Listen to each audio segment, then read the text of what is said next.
Hello दोस्तों, आज पढ़ेंगे इम्पोर्टेंट प्रश्न जो कि यहाँ से हर बार एग्जाम में प्रश्न आते हैं। तो आज आपको 15 या 20 प्रश्न आपको एग्जाम में जो इम्पोर्टेंट है वो आपको का पहला प्रश्न, निम्न में से एक कोशिकीय जीव है। निम्न में से एक कोशिकीय जीव है। पहला अमीबा, दूसरा पैरामीशियम, तीसरा यूग्लिना और चौथा उपरोक्त सभी। तो इसमें बताना है एक कोशिका। एक कोशिका का मतलब होता है जो एक कोशिका से मिलकर बने होते हैं जीव।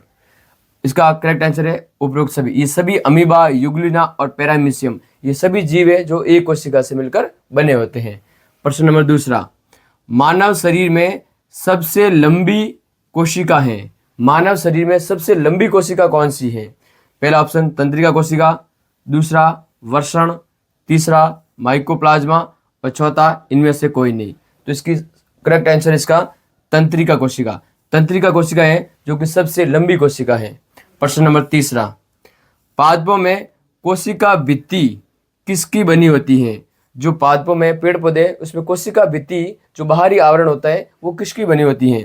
पहला ऑप्शन प्रोटीन, दूसरा स्टोन, तीसरा सेलुलोज और चौथा वसा व प्रोटीन। तो इसका करेक्ट आंसर है सेलुलोज। जो सेलुलोज से बनी होती है कोशिका भित्ति। निम्न में से पादप व जंतु दोनों में पाई जाती है। आपको बताना इसमें पेड़ पौधों में और जंतुओं में कौन सी पाई जाती है? पहला कोशिका भित्ति, दूसरा कोशिका झिल्ली, तीसरा तारकाय और चौथा इनमें से कोई नहीं। जो पादपों में पाई जाती है और जंतुओं में भी पाई जाती है वो है कोशिका झिल्ली। नेक्स्ट प्रश्न है पांचवा, निम्न में से अतिप्रासरी का सही उदाहरण है। अल्पप्रासरी, अतिप्रासरी और समप्रासरी तीन होते हैं। तो अतिप्रासरी का सही उदाहरण है ऑप्शन नंबर 1 अंगूर से किशमिश बनना, ऑप्शन नंबर 2 किशमिश का फूलना, ऑप्शन नंबर 3 आरबीसी प्लस नमक का विलयन और ऑप्शन नंबर 4 उपरोक्त सभी। इसका करेक्ट आंसर क्या है? पहले आपको बता देता हूँ अतिप्रासरी क्या होता है कि कोशिका के अंदर की सांद्रता अधिक होती है और बाहर की सांद्रता कम होती है, उसको बोलते हैं अतिप्रासरी। और अतिप्रासरी का सही उदाहरण है अंगूर से किशमिश बनना। अंगूर से किशमिश बनना यह है अतिप्रासरी का सही उदाहरण। प्रश्न नंबर छठा, कोशिका का आत्मघाती थैली कहते हैं। कोशिका का आत्मघाती थैली किसे कहते हैं? तो ऑप्शन सही है इसका लाइसोसोम। लाइसोसोम को कहते हैं आत्मघाती थैली। क्यों कहते हैं? क्योंकि इसके अंदर जल अपघट्य एंजाइम पाए जाते हैं जो बाहर से आई कोशिका को नष्ट कर देते हैं। इसको बोलते हैं आत्मघाती थैली। प्रश्न नंबर 7, एटीपी का पूरा नाम है एडिनोसिन ट्राइफॉस्फेट। एटीपी का पूरा नाम है एडिनोसिन ट्राइफॉस्फेट। प्रश्न नंबर 8, कोशिका का शक्तिग्रह। कोशिका का शक्तिग्रह बोलो, कोशिका का बिजली घर, कोशिका का पावर हाउस किसे कहते हैं? माइटोकॉन्ड्रिया को कहते हैं। किसे कहते हैं? माइटोकॉन्ड्रिया को। और क्यों कहते हैं? क्योंकि इसमें एटीपी सिंथेसिस पाया जाता है और एटीपी का निर्माण करता है, एनर्जी का निर्माण करता है, इसलिए इसको बोलते हैं कोशिका का शक्तिग्रह या पावर हाउस। प्रश्न नंबर 9, ग्रेनम की एक इकाई, जैसे कि ग्रेनम की एक इकाई क्या कहलाती है? बहुत सारी गोल रचना का ढेर होता है, उसको बोलते हैं ग्रेनम। और ग्रेनम की एक इकाई होती है थाइलेकॉइड। कौन सी होती है? थाइलेकॉइड। प्रश्न नंबर 10, अंतर्द्रव्यी जालिका की खोज वैज्ञानिक था पोर्टर। एक वैज्ञानिक था पोर्टर जिसने अंतर्द्रव्यी जालिका की खोज की। और अंतर्द्रव्यी जालिका है कोशिकांग है। प्रश्न नंबर 11, कोशिका का मस्तिष्क किसे कहते हैं? कोशिका का मस्तिष्क जो कोशिका पर पूरा कंट्रोल रखता है, उसका नियमन करता है, वो है केंद्रक। केंद्रक है जो कोशिका का मस्तिष्क या कोशिका का दिमाग कहलाता है। प्रश्न नंबर 12, जीव द्रव्य के अंतर्गत आता है।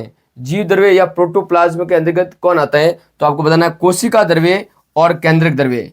कोशिका द्रव्य और केंद्रक द्रव्य जब दोनों आपस में मिलेगा तो उसको बताया जीव द्रव्य या प्रोटोप्लाज्म। कोशिका द्रव्य का मतलब होता है केंद्रक और कोशिका झिल्ली के बीच में जो पदार्थ होता है, और केंद्रक द्रव्य होता है जो केंद्रक में पाया जाने वाला द्रव्य होता है। जब उसको दोनों को मिलाओगे तो क्या बनेगा? जीव द्रव्य।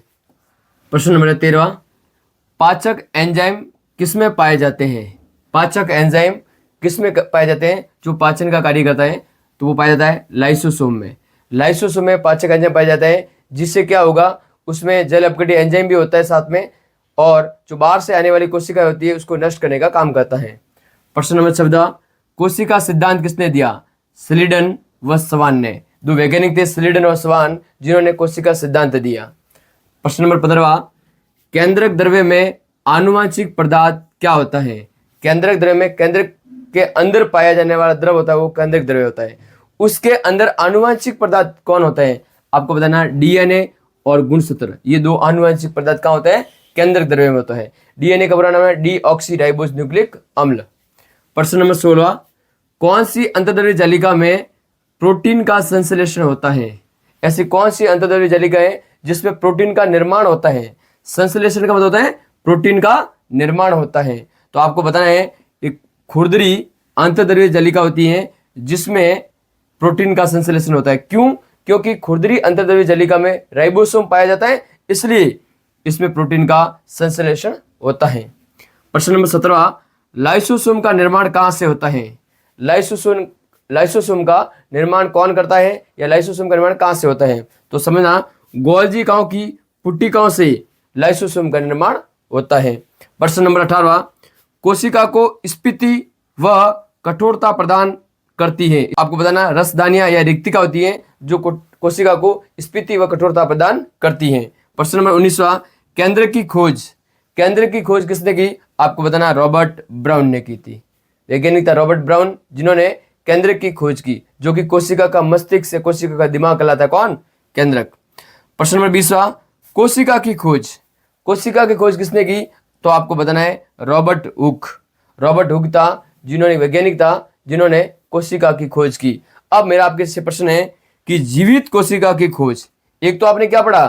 कोशिका की खोज रॉबर्ट हुक। अब मेरा प्रश्न है जीवित कोशिका की खोज। आपको बताना है कि जीवित कोशिका की खोज किसने की? आप कमेंट बॉक्स में कमेंट करके बताना सभी। और आप चैनल पर नए हो तो चैनल को सब्सक्राइब कीजिए, शेयर कीजिए और अपने सभी दोस्तों तक भेजिए। राधे राधे।